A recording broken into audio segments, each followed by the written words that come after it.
very awkward. There we go. Okay. All right. Can everybody hear me? I can hear you. I can hear you. Yes. All righty.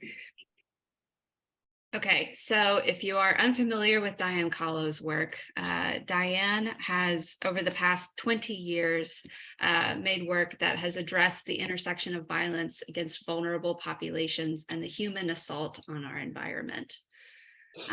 Houseguest is very honored to have had the opportunity to hold space after traveling to various institutions, galleries, homes, and project spaces, Diane Kahlo's Wall of Memories. It has had a coming home exhibition within our walls. I'm going to interrupt to apologize if anyone hears my dog barking. Kahlo's interactive exhibition is a compelling and tender memorial to the more than 1,000 missing and murdered women of Juarez, a Mexican city that lies on the Rio Grande and across the border from El Paso, Texas. It is also tragically a grim reminder of the epidemic of violence against women and girls in Juarez that began in 1993 and continues today.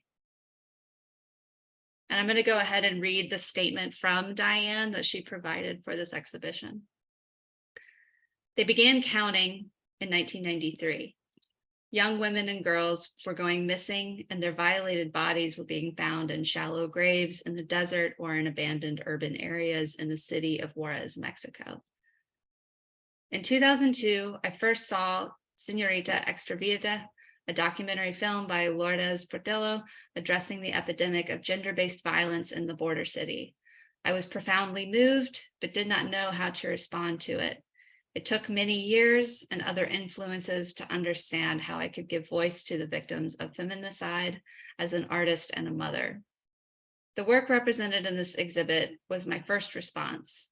Although I exhibited this work several times with positive public feedback, it did not feel like enough. I had obsessively researched names and photographs of the hundreds of victims and knew that I had to do more. I received very generous funding from the Kentucky Foundation for Women to begin what would be a 5-year project. Over that period, I painted over 100 small portraits and 50 symbolic images of missing and murdered girls, as well as created other sculptural artwork, altars, and memorials to create a sacred space. The exhibit traveled around the country and was shown in a variety of venues and configurations appropriate for the space. It was shown in university galleries where various academic disciplines were invited to bring their expertise to the issue. It was installed in a few personal homes where women in the undocumented community felt comfortable to share their stories. It was part of larger exhibitions about related topics. It expanded and contracted according to the size and mission of the exhibition space. I've made so many friends during this time, many that I feel will continue for a lifetime. I've continued to collaborate and conspire with a few of my friends. I'm so grateful that I've been able to be a small part of the large effort to address so many interrelated social injustices. And Adal is the owner of Spanish Fly Barbershop, a barbershop community space and art gallery here in Louisville. He will be facilitating the discussion this evening. He has made it a life's effort to organize and contribute fundraising efforts and provide safe spaces for protesters, organizers, and activists wherever he has happened to live. Adal has family and regularly visits Juarez. He has family in and regularly visits Juarez and has been a longtime friend of Diane. Like I said, tonight, Adal is going to be leading this conversation with Diane. And from here on out, I will be sort of managing the visual component of tonight's discussion. And again, thank you for everybody that has joined us this evening. Yes, thank you for joining. The same for me. Thank you. And thank you for that lovely introduction too. That was a great introduction. You're welcome. Yes. I'm going to get the slideshow up here. Okay. Okay. Okay. All right. And then, yeah, I just, again, feel like just an organic conversation is what is most appropriate. Um, Yes, definitely. Can I go ahead and jump in? yeah, go for it. Yes. Yes, so I was invited to be in this conversation because I've been a friend of Diane for a very long time, and Juarez is something that's been really close to my heart. I grew up in Southern California, was born and raised in Southern California, but we went to Juarez all the time. My mom kind of kept us super connected to Juarez and Mexico and Chihuahua or whatnot. So what we did is growing up, I would take there's you know how they have Greyhound bus lines, but my mom being an immigrant mother and like just part of the immigrant class, we would take like the what they call limosinas, and what they are is they're the Mexican bus lines that go from downtown Los Angeles to downtown El Paso, and we would essentially get picked up by one of our uncles and cross over. And so Juarez has always been a place of intersectionality for me, not only just by way of like just everything that had been going on there, but just really deeply tied into my identity and like being Mexican, but being born in Southern California, but having a mother and a very strong matriarch that was able to kind of just keep me deeply connected to Chihuahua and Juarez. And so that was kind of like my, just being the kind of person that I am. I've always been interested in social causes and social injustices, and being so close to home. This had always been something that I had been not necessarily organizing around, but conscious and somehow tried to contribute to. And at one point, I had, similar to Diane's exhibit where it traveled around, there was another one where it was a participatory one where I was able to contribute to that. And that was kind of like how I jumped into this, or at least more deeply into like the feminicidios and like wanting to like study more about it. And then obviously Diane being a great friend, we went to go check out her exhibit and we're just completely moved by her exhibit. And that's where I want to come in. That's where, where I want to say, yeah, Diane, I want you, like, I guess I want you to start by kind of just like explaining the conceptualized different pieces, because I see Okay. I see like three different elements, three really strong elements going on here. I see like the Virgin Mary, the feet, the highlights of the unfortunate victims, and then also the Mandelas. And so if you can kind of just give us a little bit of like how, yeah, give us a little insight on the elements of your piece. Okay. Great. I think that you can see on the walls by these photographs a lot of the little small portraits beside the Virgin of Guadalupe, and we hung them in different configurations around the room. They were actually the central part of the exhibit. As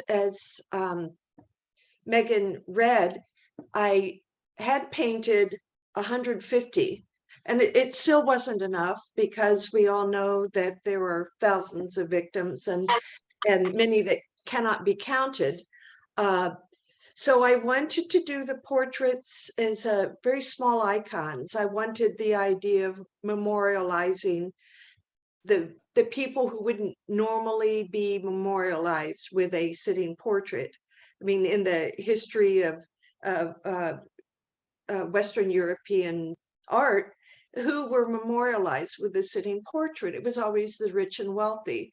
And so now we're looking at populations that are not valued, that are considered disposable. And so I decided to make them small and precious, and that each portrait is only 4.5 inches square, and including the frame, they're 8 inches square. So they became little icons. I wanted it to be a memory that a mother would want to, a way a mother would want to remember their daughter.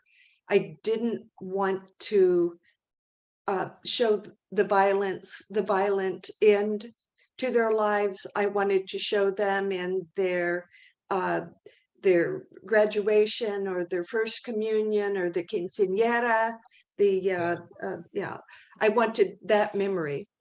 But I also knew that it was intense to only have the portraits, so I wanted to create a sacred space. And Adal, you can speak a lot about the Virgin of Guadalupe, which is Mexico's represented, mother.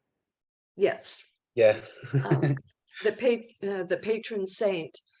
And do you want to talk about her and what she means?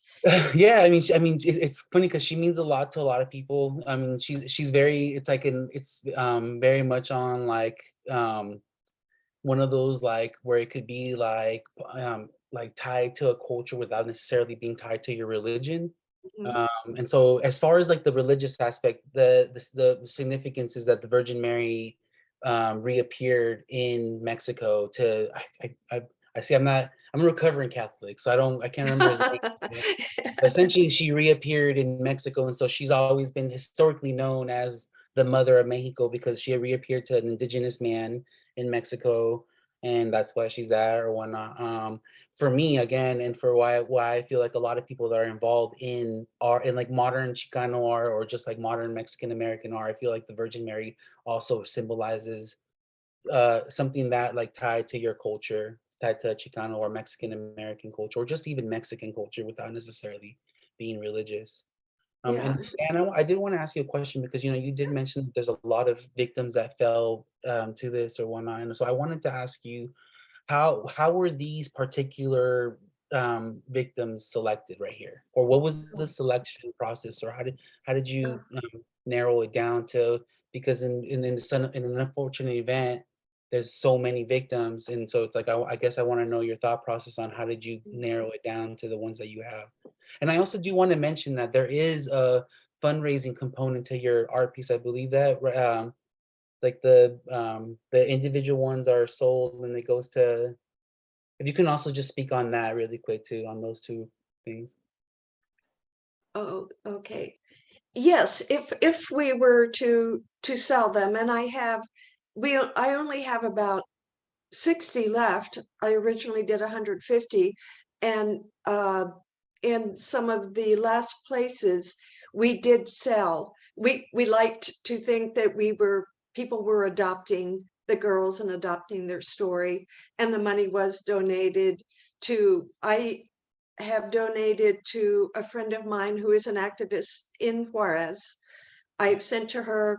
At times, I've given to families, some um, undocumented families I know that were having some uh, financial problems.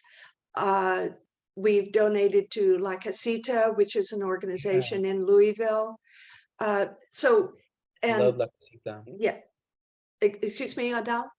Oh, I was just saying I love La Casita. Oh, yes. Yeah. So, any adoptions we've made, we have not, neither the gallery associated with it nor have I profited from those. Uh, like I said, I have about 65 of them, and you can see them on the walls. Now I forget your first question. Was it about? The selection process. So because Oh, you the earlier selection you talked process. about how Yes, there are a lot of victims that fell victim to this, and it's also yes, still an ongoing thing. So I don't want to reduce the fact that this is still something that is very yes, prevalent, just like not as with yes. But yeah, so how did That's, you narrow it down to the 150 girls, and oh, how did that well, happen? yeah. Well, at first, I'm like you and like many people, I was became familiar with the feminicide when I saw the film Señorita Extraviada by Lourdes Portillo. And as Megan said, when I saw it, and I think about 2004, of course, uh, I was haunted by it. But as artists, we don't always know how to respond to something then. Then I made a trip to Washington, D.C., and went with my family to the uh, Vietnam Memorial Wall.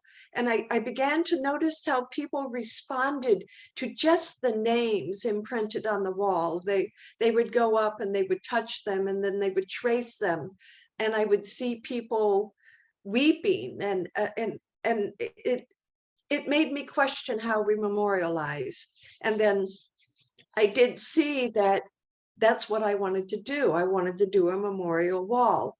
But I also knew that these were victims whose memories are often erased. They're not considered important. So I decided I needed to do more than just an imprint, a name. I needed to do a portrait. Like what I said, I needed to memorialize and show their faces and show how young and innocent, and create a small icon. So I started researching names, and it was an obsessive process in itself. I would sit at the computer, I would look in newspapers in Juarez and El Paso, and people would be posting both on the internet and in newspapers, please help us find our daughter. So I would capture the image, I would save it, and I would look up stories, and I began this obsession of saving the images and the stories, as many as I could. So some of these are collections of like newspaper clippings, then. So it could be like a variation of like newspaper to like a police victim shot or something like that, right? Yes, yes. Wow. Or posters that the families, or certain websites that contained, maybe one website would contain 20 or 30 of the images and the stories. And so I began to obsessively collect them. And I think I collected maybe nearly 200, I'm not sure. And then I began to paint, and I thought that I would be able to keep painting and keep painting. But at some point I began to realize that I could never paint all of them. And so it was an arbitrary number in a way to say, okay, I will stop at 150. I actually only painted 100, but 50 of the girls, I thought it was significant that their name or their story could be known, but maybe because the family couldn't find a photograph or didn't have the money, for some reason her image couldn't be found. And I thought that in itself was another level of being disappeared. So I decided I would do some kind of handmade little symbol. So I would hand sew little butterflies and hummingbirds and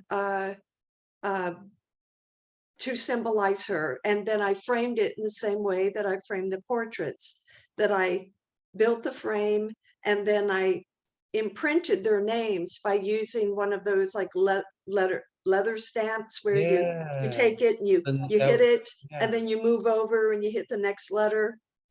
Because I wanted that also to be something you would want to touch. Nearly invisible, but want to touch, because I wanted viewers to be able to walk up to the portraits, see their little faces, and perhaps touch their names, as I had witnessed at the Vietnam War Memorial Wall. So the people chosen and the number, it just happened. I didn't really make any choice. I got what I could get. If that makes sense. Oh yeah, that totally makes sense. Yes. And so can we talk a little bit about I mean, and I know it's such a daunting subject, and I don't want to sound like we're reducing anybody, because it is a very sensitive subject, but I want to ask you about your the Mandela. We can talk a little bit about tying that into your piece and into this piece as well. Yes. As Megan read my artist statement, along with being very, very interested in violence against women and vulnerable populations, I see that intersection, and I think I know that your work you did on feminicide we talk about the intersection of human rights violations and then the human assault on our environment. And I see that fragility and that things are disposable, people and things that are considered disposable, that it's all part of one fabric. So when I started to do the mandalas, I had first seen plastic bottle caps, and I realized that there was intrinsic beauty in them, and I started seeing them as little mandalas, and I wanted to decorate them. And I happened to have received a bunch of old hobby beads that a friend gave to me, and I began finding them at like peddlers malls and thrift shops. So I decided I would take each plastic bottle cap, which, as we know, plastics end up in our environment, in landfills.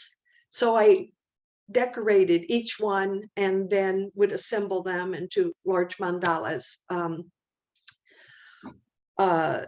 because I wanted to talk about disposable, and then I wanted to take it to a positive, that things that have become disposable and disposed, if we take something and remake it into something hopefully beautiful, that we're talking about that cycle of life, death, and rebirth. So I wanted it also to symbolize that the memories cannot be erased of the victims of gender violence. That's beautiful, Diane. So yes, so this is about our environment too, but in the center panel there, it's all hand sewn little animals and fish and wildlife and flowers. I called that piece Sanctuary because I wanted it to be about both the meaning of sanctuary of populations that are seeking protection, and that protection that we want of animal and wildlife. So Yeah. so that's how I did it. I also wanted it to be a place, I have been told when people have looked at all the portraits and they see the age, because many of the victims were 12, 13, up through their mid-20s. One victim was 8 years old, and she had been sexually violated also, which is one of the components of when we talk about feminicide, that it's not just violence against women, it's homicide against women, it's genocide against women because they are women. And there is most often a sexual component to that. So it's not, it's to violate, it's murder meant to violate and humiliate. So it's a hate crime. Yeah. In that way. I don't know if I've gone out and not answered your question. I mean, I guess I just and before I just wanted to ask before I guess we open it up to Q&A or whatnot, but I did want to ask because it was mentioned that it was a grant and it was the exhibit was able to travel, and so it did Yes. get a little bit of reach. Can you speak a little bit of some of the places that it was able to reach and some of the population Sure. that it was able to reach? Sure. The first time I showed it was at the University of Kentucky. Then it showed at Berea College. Nice. Then it showed at Northwestern University in outside of Chicago. And then it showed in a community gallery in an area of Pilsen in Chicago. That's do you know that? Yeah. Yes, the Mexican community. It showed there. And when it was there, it was interesting because a group of activists called, you would know their names, Yo Soy 132, that group of activists came to me to ask if they could use my exhibit for their activism. And it seemed so right. It felt like this perfect marriage. And of course, I gave it to them. But we worked together, of course. I had already had a few other exhibits lined up. And I then sought funding from the Kentucky Foundation for Women that I'm very, very grateful for. I don't even know how to say enough good about them. And they gave me money to help it travel. And so with the I Am 132, the group of activists, it traveled to San Francisco and it was shown at the Mission Cultural Center for Latino Arts, where I was honored to meet and do a talk with Lourdes Portillo, the filmmaker who had made the most important film on feminicide in Juarez. And then it traveled to LA. It was at 2 community galleries in Los Angeles, where in both places in California, there were families of some of the victims who had to seek help and sanctuary in the US because of death threats by police and the government, because they were asking too many questions. So they were in the US, and this group were helping take care of them. And we did fundraisers and made money for some of their legal pursuits in Chihuahua, where they went, and to live in the US. Then it traveled across the country to the Human Rights Institute Gallery at Kean University in New Jersey, where it was there for several months. Then again, the group of activists took it to Philadelphia, where it showed in 2 galleries, and then to Allendale. And then the same group took it on the road and took it to Austin, where it showed there. And then we ran out of money. Some people were unable to continue doing this, and it stayed in a one of those units where you can rent for about 2 years, until a Louisville man contacted me and said he would pay for it to go to New Harmony, Indiana. It went there, and it was at the Women's Institute there for 6 months, and then it went to University of Southern Indiana in Evanston, and then it came home to me. I thought I could never talk about it again, because I did travel, I did talk a lot about it, and it's a painful topic. There have been times when I was barely able to get through either painting the portraits or talking about it. But then I realized I had this work and it needed to go to Louisville because of the Kentucky Foundation for Women, because I had received so much love and so much funding. So I thought Louisville needed to go there. And then I saw this person advertising, not advertising, what's the word? Calling for entries at houseguest, and it felt like a perfect marriage for the girls to go home to Megan's home, where it felt embraced and it felt perfect to go there. So it's been a fantastic experience. And me and my wife went to the you're another really good friend of you, Diane, Sarah Jane, and a local artist as well. But we went and we were very moved by it. It was a very good show, and I recommend. I mean, Megan, if you could maybe speak on a little bit. Is there going to be any open gallery hours for any other opportunities to possibly check it out? Yeah, we've had gallery hours. Sorry, I'm like tearing up. It's Yeah, Diane. beautiful. Yeah, it's been an honor and a privilege. But we have gallery hours every Saturday morning. We will next Monday or next Saturday because of Derby, which is right down the street. We'll be having gallery hours on Sunday as opposed to Saturday, and we'll probably extend those. But yeah, we've had gallery hours. Yeah. Nice. What are those gallery? It's 1 to It's 11 to 2, but I mean, 11 to 2, yeah. it's Or by calling you, someone can call or text you. yeah, yeah, yeah. Text, is text better? Email is best. Oh, email is I better, don't have okay. my phone number on the internet in too many Oh, okay, okay, scary yeah. places. Have your phone number. Okay. But yeah, people can always email us and contact us on Instagram and that sort of thing. Okay. Yeah. Do you Um, have anything to add to? do me?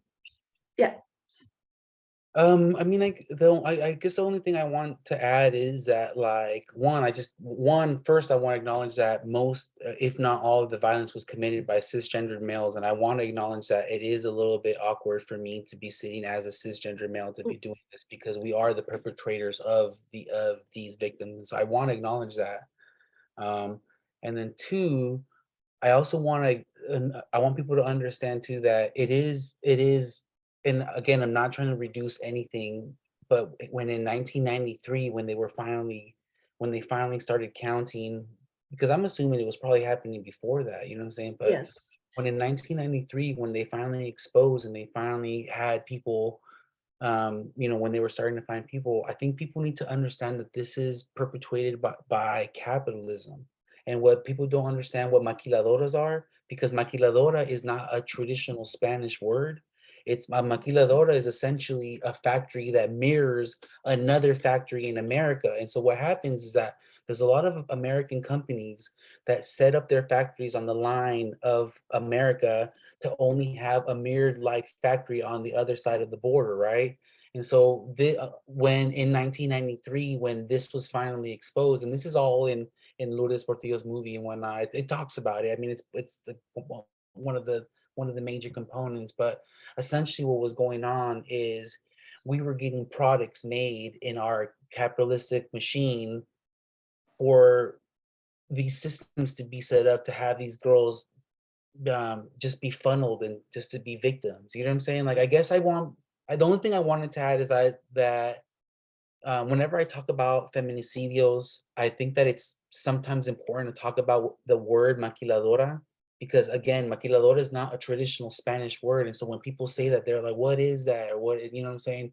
And it's literally American companies setting up, it's further American imperialism, it's further American Mhm, capitalism seeping into other places, and setting up these mirror-like factories in order to have this work. And right. And so where this all ties in, and this is where you kind of get deeper into the whole feminicidios things, is where the cartel and the government, like the supervisors of these factories, are all in cahoots with each other. I mean, but this is all like the rabbit hole that you can go down when you do look into feminicidios. But my main point is, I think that it's important to understand what maquiladoras are and like the cost of what the, I guess, like, yeah, like the cost of what it is to have that kind of system or to live in these kinds of systems, and the prices that we pay to live in these kinds of systems. mhm. What is the percentage? Isn't it like 60? They had determined at one time that about 60% of the victims were working in the Yeah, maquiladoras. and night Uh, shift too. They were literally, it was like they were giving like night shifts only. And so mhm, like you ask yourself, like, why would these supervisors, knowing that there's like high numbers of, because this is, I mean, they started finding this in 1993, right? So mhm, after that, they kept finding stuff, right? So then you ask these supervisors, like, why is the workforce from 10 to 4 in the morning, all like 90% women that are all walking home at night, and then there's all these disappearances, you know what I'm saying? It's like there's a mhm, lot of those kinds of questions. There's a lot of things that a lot of people that were involved that don't necessarily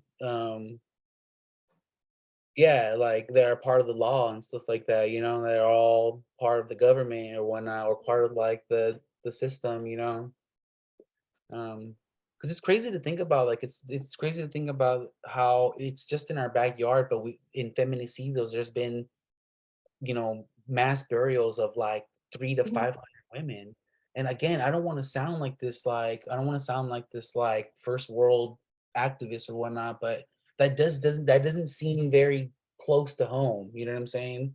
And then you Mhm. hear about this kind of stuff happening, you're like, wow, this is happening literally yards away from the American border and whatnot. So it makes you wonder, you know, it makes you think, you know. Well, there's a race component there too, and I think people are talking about that. That is where race, ethnicity, uh, social and economic status. I have read, and when you said that when you start looking into this, you do go down a rabbit hole because it expands, and it's kind of mind-boggling to Yeah. even focus, and there are differing opinions too. Uh, but in Canada, who are going missing? Who are the women? There is feminicidio there too, But anyway, because the First Nations women, and in the US also, who who are being disappeared and murdered and violated. It's most often women of color or low economic and social status in the country. Would you not say that is yeah, part of totally. the recipe, the recipe there of that? Impunity, that's a big word. It's like, why does it continue? And it does continue. It's not just in Juarez, it's not just in Chihuahua. Of course, it's all over Mexico and Latin America. But I think they first started really talking about it, and feminist theorists began using the word femicide, but then expanding it to feminicide, which again, there's a difference. Not being a social theorist myself, when I read it, and sometimes I don't even understand it because it is talked about in such levels of uh, social theory. Uh, but yes, I don't know where I was going there. Did I get off the subject No, again? no, you're good. Um, Megan, I don't Um, know, did you want to go ahead and go into like a Q&A? Yeah, I'm happy to facilitate that. Yeah, so at this point, thank you so much, Adal and Diane, for this wonderful dialogue. It's been really insightful. I'd like to open the floor to questions from anyone in the audience. You can go ahead and just unmute yourself, I guess, and go ahead and ask your question. I think we have a small enough number of people to where we can kind of just mitigate that as it comes. I don't really have a question, but I have a comment, more like my own responses. And I kind of wanted to share some of those. Um, I was thinking about how, like, one person you're talking about, one young lady was 8 years old. And I work with children, and a lot of my students are around that age. And like, the only thing that they want to really worry about is like jumping on a trampoline and playing Roblox. And like, I'm and I can't, like, the things that like the kids get upset about, are like so small and so like rights for them to be upset about. And I can't imagine throwing that soul, that like still like such a sensitive soul, into a world where things like that, this terrible and bad, can happen.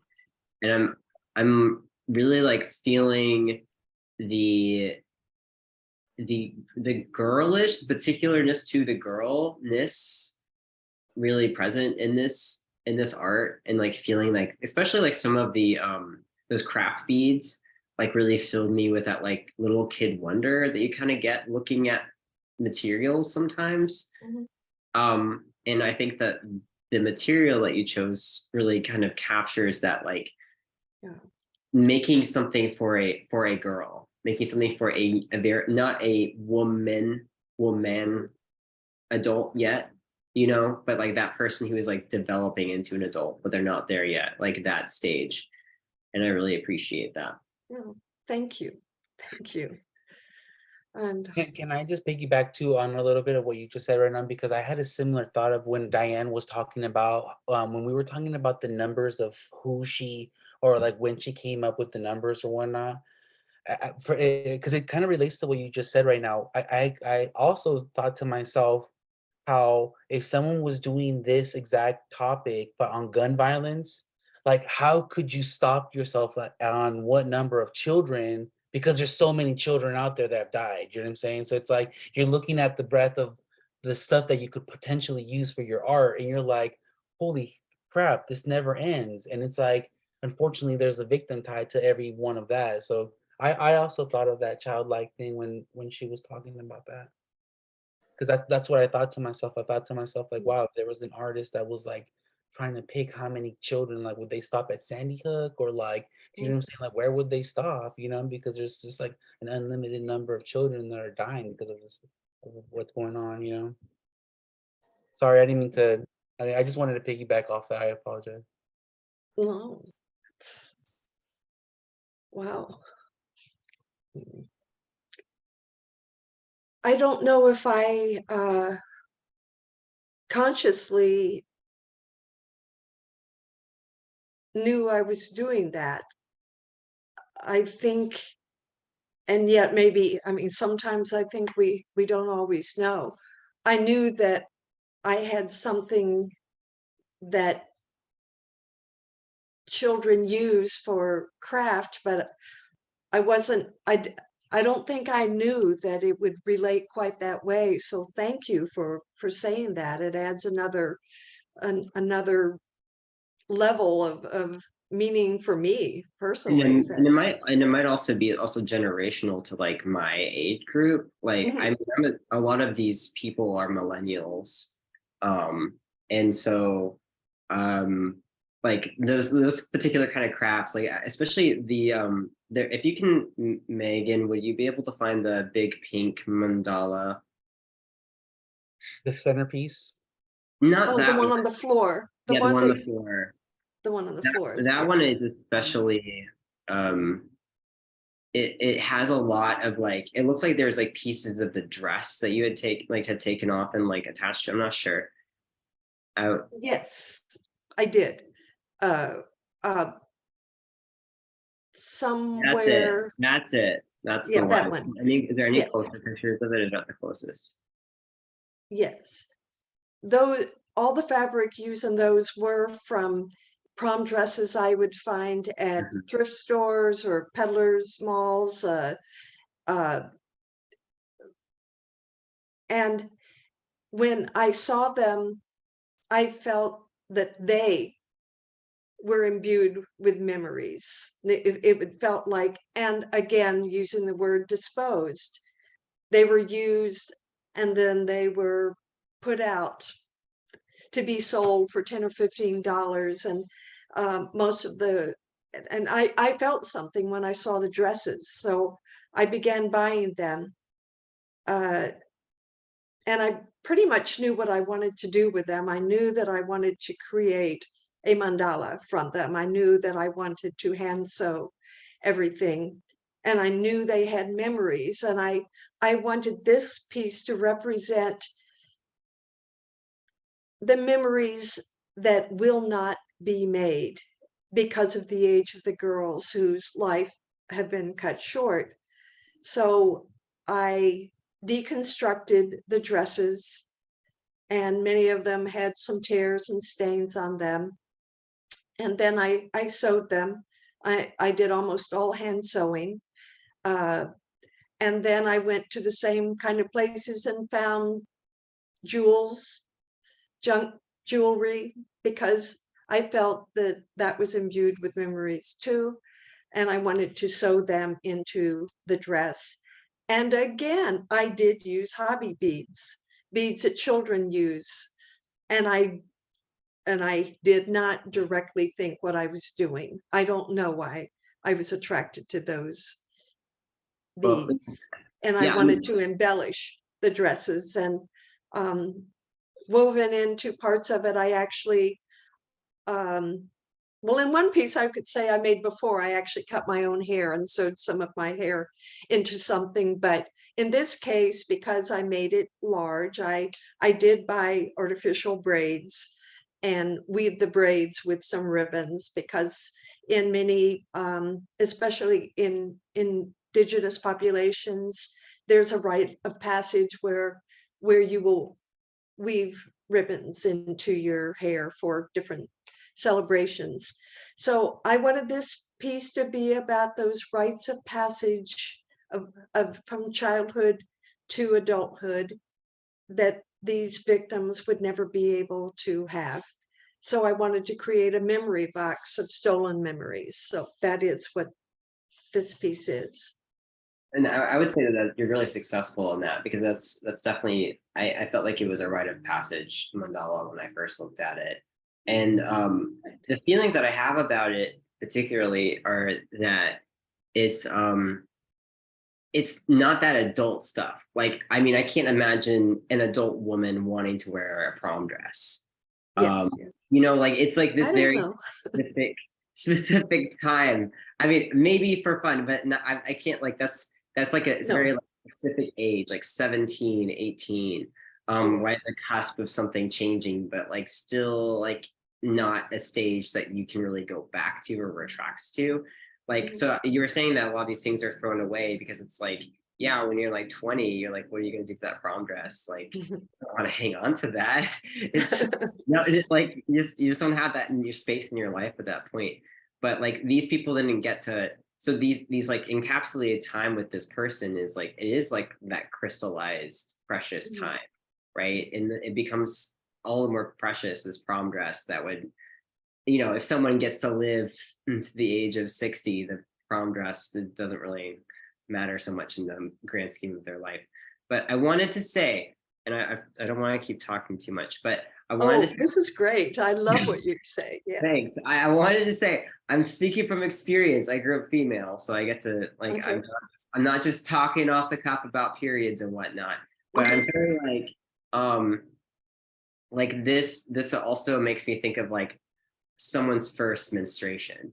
I really get like that, also that kind of age, like although I can see prom dress like, but like to me I see something a little younger. I see like 12 to 13 when I look at this, like the kind of things that like a 12 to 13-year-old girl would think all this stuff is like freaking cool and super grown up, which is like, I don't know, like a child's conception of grown up. That's kind of like how I'm feeling. Those are the sorts of feelings that I get, being excited about it.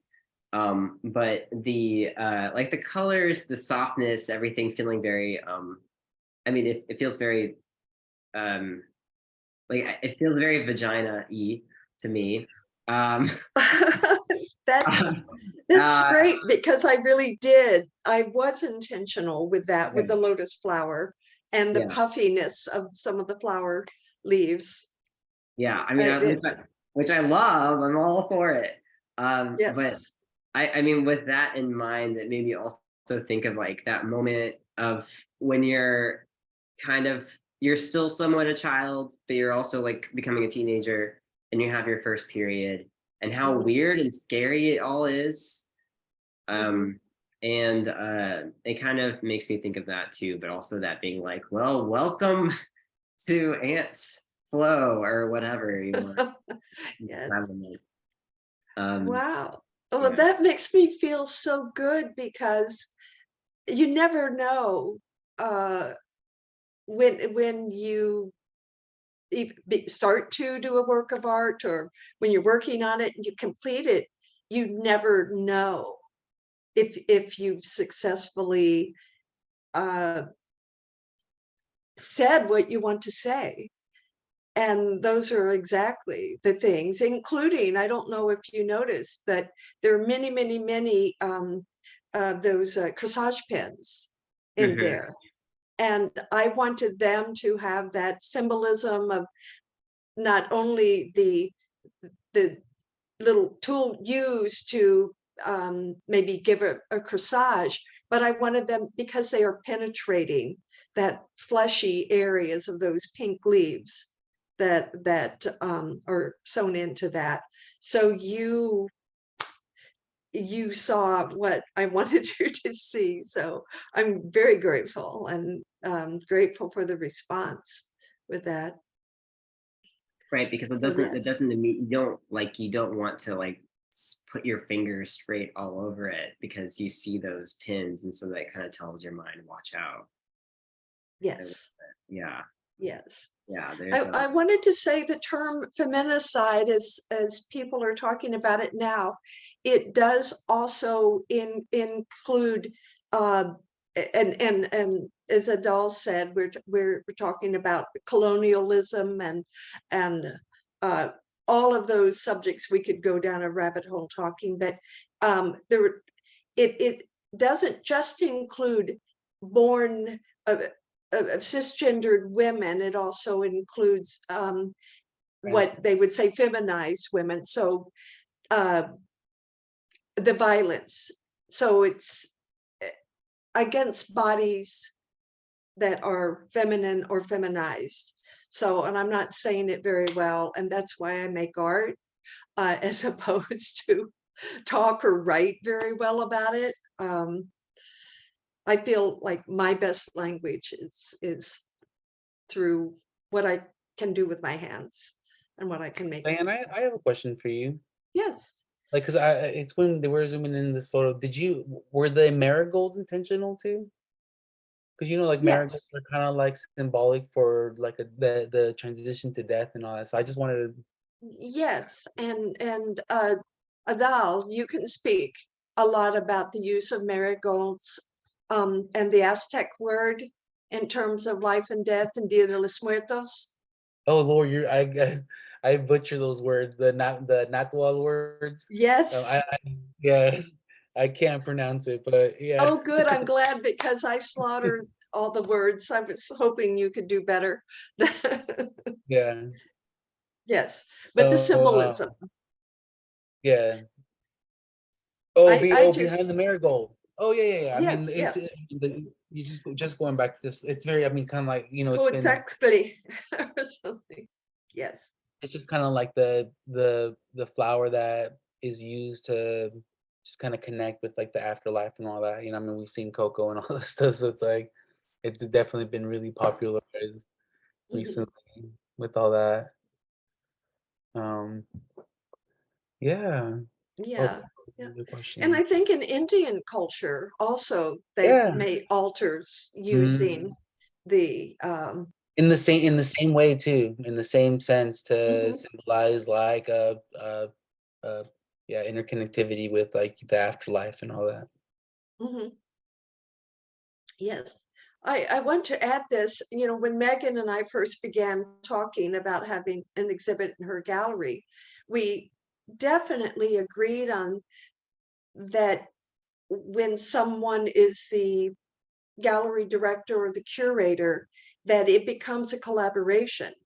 So when we were installing the show and when she came to visit me and chose the pieces and the work she wanted to show, and she chose that piece, the fabric piece, I had it on a wall and that's how I was showing it, but she immediately felt like it needed to be on the floor um, and create what did you call it, Megan?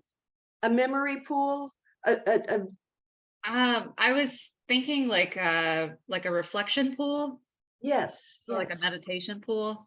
So the glass surface sort of serves as like a literal reflection, sort of mimicking water and fountains and Mhm. that sort of infrastructure. Um, And I yeah, believe, oh, sorry about what, that. what did you say? Oh, I was gonna say, I believe Hannah has the question. Okay. Yeah. Well, I don't know if I can phrase it as a question so much as just an observation that I want to make and see if you have any comments on. But I just find it interesting that this work specifically is here in Louisville during Derby, because Derby is our sort of local capital for kidnapping. Like it's really a lot of kidnapping happens during Derby here in Louisville. So it kind of tapped into our own sort of like calendar moment of relevancy. And I don't know how to phrase that as a question. It's just a sort of observation I made. But That's interesting. I have no idea if Megan had thought about that because she was the one that chose the dates. But it is interesting, all the sex trafficking, yes, that also I have heard. I certainly haven't read a lot about connected with the Derby, but I have heard that, and that's interesting. Megan, was that in your thought process when you chose the month to have this exhibit? You know, honestly, it wasn't at first. It was something because I always forget or I block it out of my memory that Derby is a thing that happens every year. But I did. It did cross my mind, you know, a couple weeks after having it in the gallery, that the last day that we would have the exhibition open to the public within the space would be on Derby. And that sort of, it's one of the highest days in the nation for kidnapping, but also just national sex trafficking. Just because we're so close to 64. And so Derby becomes really complicit in the movement and sexual trauma of a lot of brown and indigenous women within the country. So no, it wasn't intentional. But yeah, that is a really great observation. One of the many reasons that we shouldn't have Derby. We should abolish Derby. Besides the horses suffering, or I'm sure. Yeah. Yes. Right. I'm a Yes. Derby Grinch. I approve. We should remove Derby. I've never been, and I haven't been to Keeneland either, and I live in Lexington, so yeah. So is that a Grinch? Would that be a Keeneland Grinch? I'm not sure. I'm the one who poos on everyone's party as soon as they start talking about how great Derby is. So Yeah. Yeah, I probably won't be watching it, but Causes a lot of horrific problems. But I'm sure. Also, Diane, can I ask too, what are next steps? So you guys mentioned that the show's gonna end on Derby Day, yes? Is there a next steps for this exhibition, or what's on the horizon for this? Because this is it seems like this is something that needs to continue to keep going. Well, the only thing that I have is, where I have my studio in Lexington is a group, but kind of an artist co-op. One of the owners, after the work came back, and he hadn't seen it in 8 years, and he feels that he wants to show it again. And in fact, it's a big warehouse, which is and he wants to build like a chapel for it to go in and do it again. I have thought about trying to show it again, but I haven't pursued it. It's as I said, I didn't even know if I could do it again or talk about it again. But I did, and maybe I will. I would have to see what kind of funding there could be, because it's a difficult show to transport and to install. And if you know anybody that you think would want to further this, let me know. Yeah. Find out about that. But I have not pursued anything beyond that so far. And I think I actually feel guilty for having the fatigue that I have felt, the emotional fatigue. And then, but I did that. There were times when I was painting the portraits, and I would have I would have 5 or 6 going at once because you'd have to let paint dry on something. And my husband would come in and find me like in a pool of tears, and I would be just sobbing. And I would say, I can't do this, I can't do this. It was, and then I would have to realize that the mothers didn't get to walk away, and how privileged of me that was to say that because I was reacting that way emotionally and feeling, I mean, feeling a real weight, because every day I was looking at photographs, every day I was reading the stories. But the mothers don't get to walk away. And so I continued until I felt I had done, it was never going to be enough, but that I had done enough that the number of them at least created a visual impact. So, so I guess the short answer would be is I don't have a lot of plans for the future. With that, my goal was to take it home to Louisville at houseguest, and that seemed perfect. Yeah. If there, do you have that film, Megan, that we showed, that 4-minute film, or do you think it would be too much, or is it technically difficult? Since I can't even get on Zoom, I mean, you know, how am I to? I do have it. I am joining right now on my the computer I'm on doesn't have a CD-ROM. Okay. Okay. That's okay, because that becomes a technical thing, and wow, I'm just impressed we could do this. Like, Yeah, this Did is anybody else have any? Oh, sorry about that, Megan. No, you're fine. Just really quick, if we had a couple more minutes, I would be happy to put it together and see if I could join on a different computer and play it Mhm. that way. Mhm. But I'll just leave that to everybody else to decide. But Yeah. Adal, go ahead. Oh, I wanted just to ask if anyone else had any questions.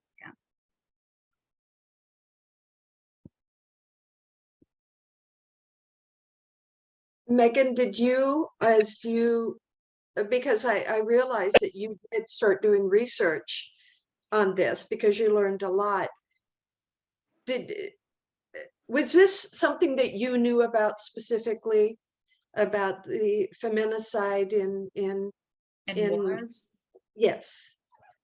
I hadn't read too much about Juarez specifically. A good friend of mine, Joseph Solis, who is from Ecuador, and I met at the University of Chicago, is actually still writing a book off of the experiences of 2 of his sisters and 1 of his cousins. So in Ecuador, around 25 years ago, there were several large oil rigs that were installed along the coastline. And with that, there became an influx of sexual violence and human trafficking, in particular sexual trafficking. And so several of his cousins and his sister were victims of this. So I sort of like peripherally became aware of the situation and was interested in it because of my good friend's involvement and research into it.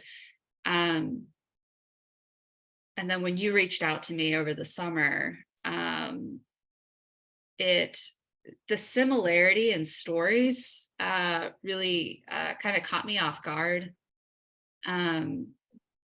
I wouldn't say that I've been doing intensive research into the subject, like comparatively, in any capacity, but yeah, it seems to be, you know, a huge crises Mhm. that is occurring due to Adal, like you said earlier, wonderfully, due to capitalism and due to Mhm. US Mhm. imperialism and British imperialism. Mhm. And I think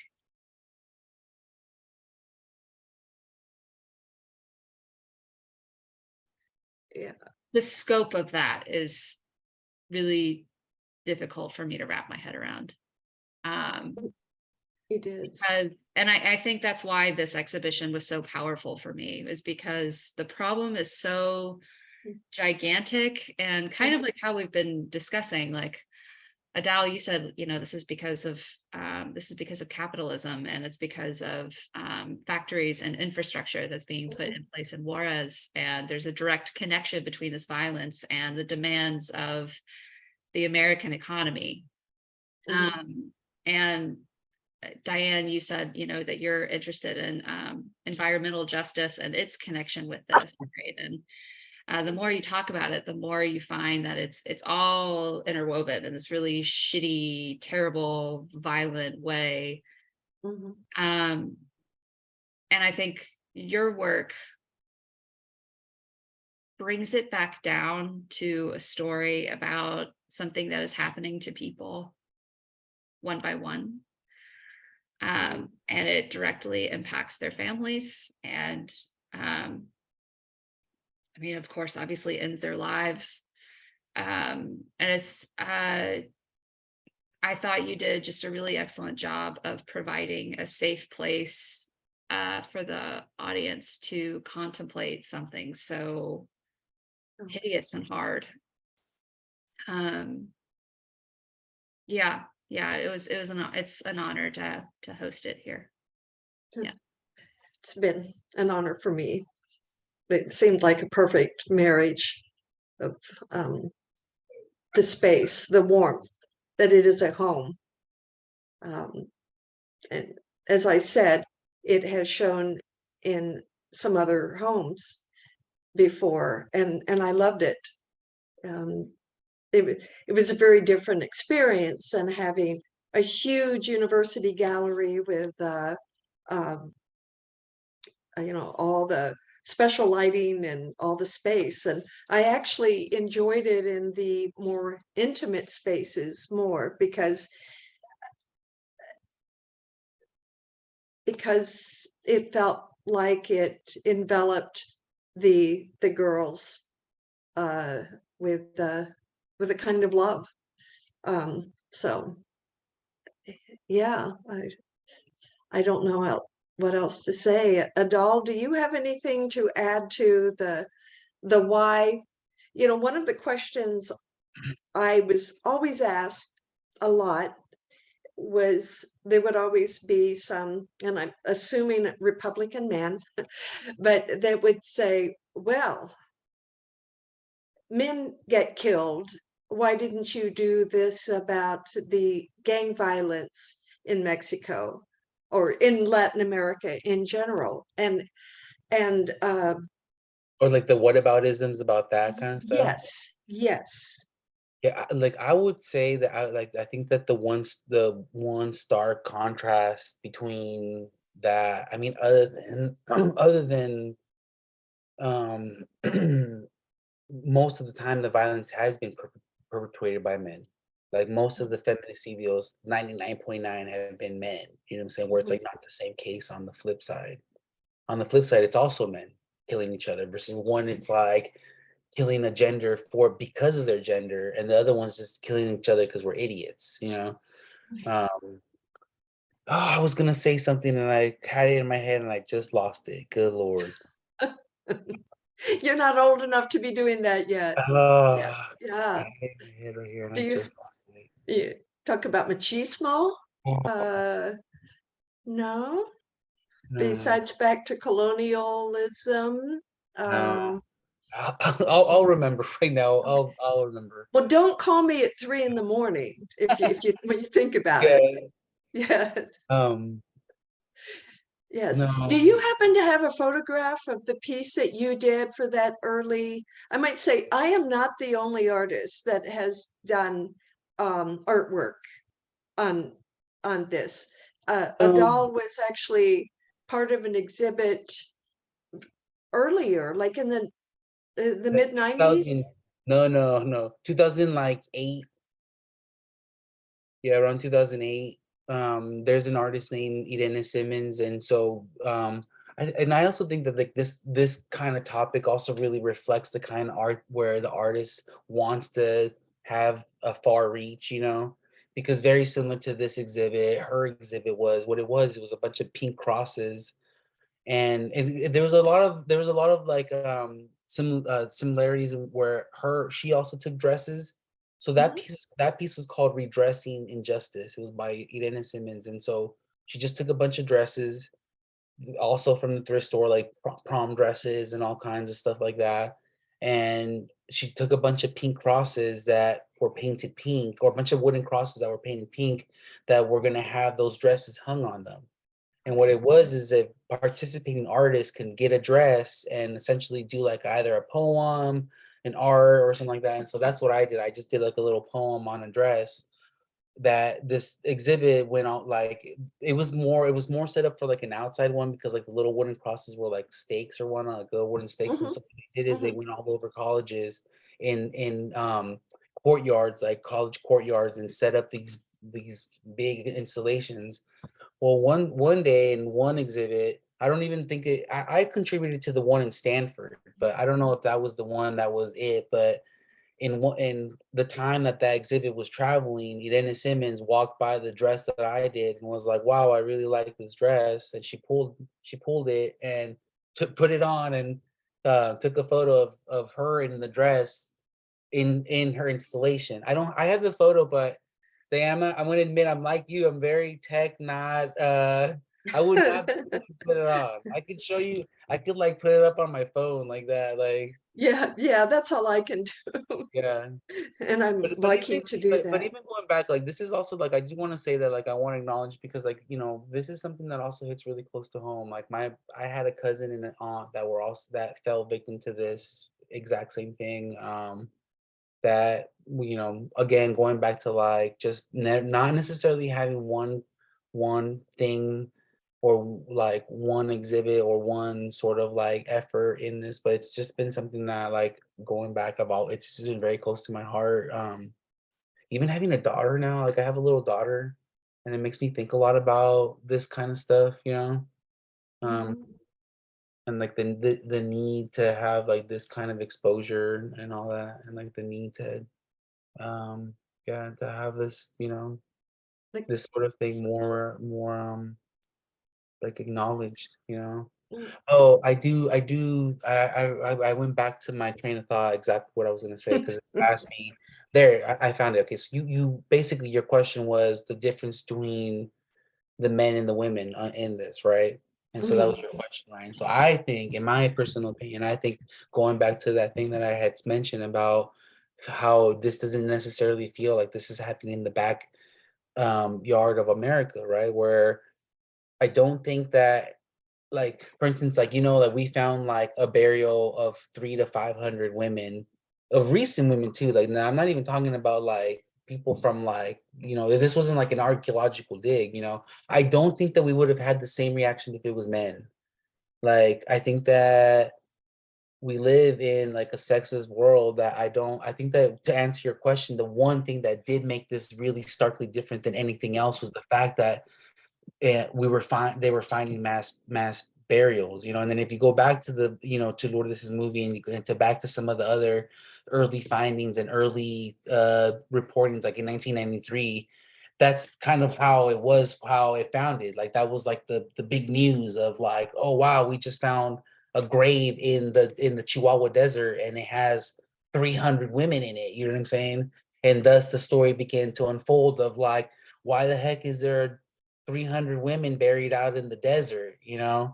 And so, yeah, going back to your question, I think that is, again, going aside from it being, this issue that's intrinsically tied to capitalism, and like these victims are victims of capitalism, or structures of capitalism. I think it's also partly um, sexism, which is the reason why I think even early feminists and early people that took on this issue, why they took the word feminicidio, because they were like, hey, this is happening because of a gendered specific thing, you know?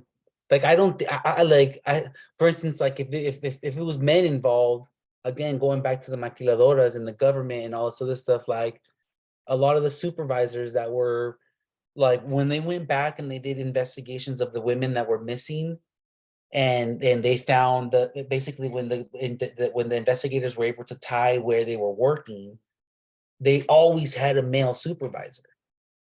Like that was always something that's always tied to the situation, right?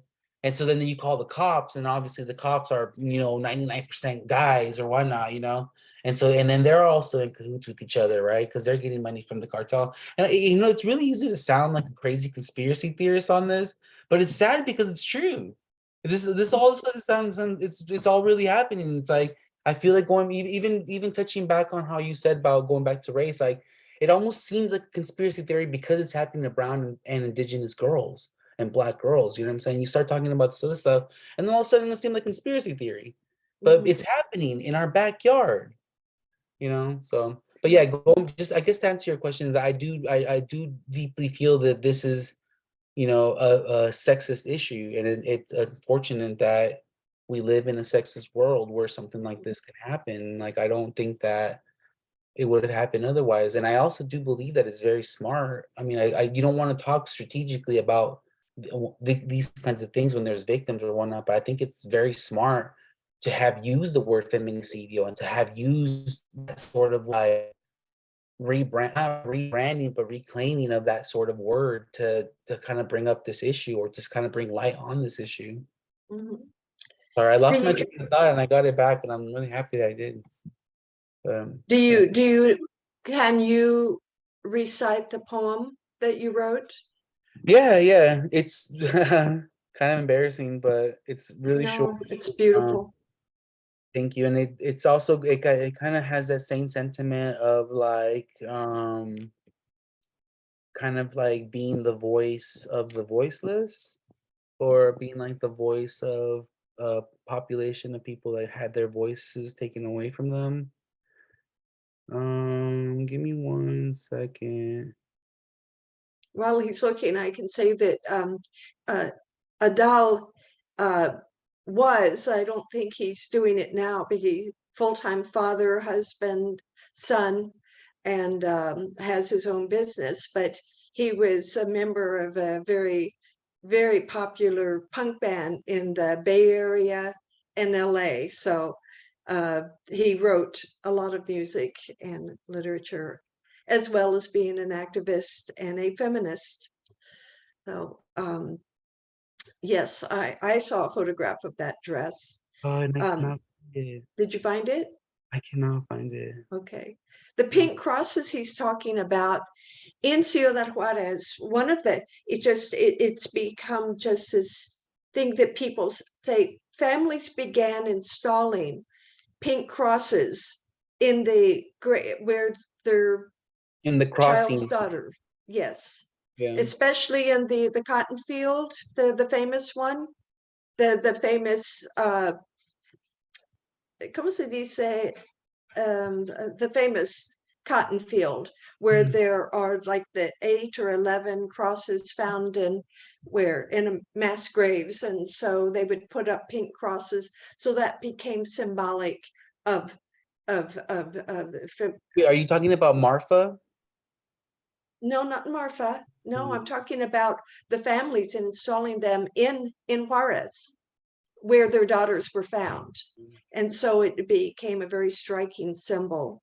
And then so people and artists and families and everything began installing pink crosses. So it's very much this impactful visual that is known for this. And so the dresses that he talked about put on the pink crosses is a very strong symbol for that. Because I'm also trying to find this other photo too, of there is this, that also, I don't know if you know that the other exhibit, like literally right at the border, and it's that one huge pink cross that they did the similar thing also for that. Yes. Oh yeah. Well, that, I am so sorry. I'm so technologically. no, that's okay. I started, like, I didn't know if I could find, I do have one photo someplace of where I actually reproduced in one of the exhibits that had great big space. I reproduced the life-size crosses, the pink crosses, and painted the names on them the way the families had painted it in one of my exhibits too, because it was so symbolic. Um, Okay, I found it, and I want to give shout out to my wife who actually found it and texted me. okay. Thank you, Hey, Sarah. Sarah Jane. Yeah. So it goes, from the desert soil, daisies will grow. We hear your voices calling, echoes from your spirit's call. For the women of Juarez, justicia for all. Because essentially that was a big thing, was the justicia for all, which essentially, again, going back to, was justice for everybody, because it was, again, a feminist issue and an issue where they felt, or where it is a lot of victims and a lot of people that do feel that there's not justice for them or whatnot. So yeah. Thank you so much again, Diane, too, for inviting me. I really appreciate it. I feel honored for, and for being invited to do this. And this is, again, something that's close to my heart, and I'm very grateful for you. Very grateful for our friendship. I am too. La And very lucha grateful for this. continua. Yeah. Yeah. Yes. Yes. Yes, we did. There was something that I wanted to say, and it's gone. I'll think about it at 3 a.m. and Yeah. I'll be call up. everybody. Yeah. Yeah. Just, well, I wish my brain wouldn't do that.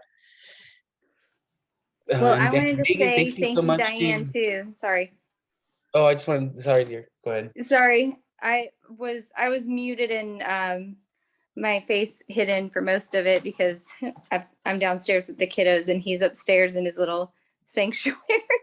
So, but I wanted to say thank you, Diane, and for always being our dear friend, and just, from the perspective of a mother too, like, I really appreciate everything you do.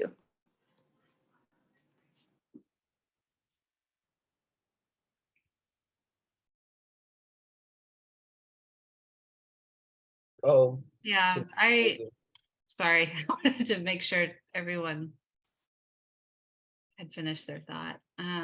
Yeah, thank you, Adal, and thank you, Diane, so much for this dialogue, and thank you, Diane, for this amazing exhibition and sharing it with Louisville.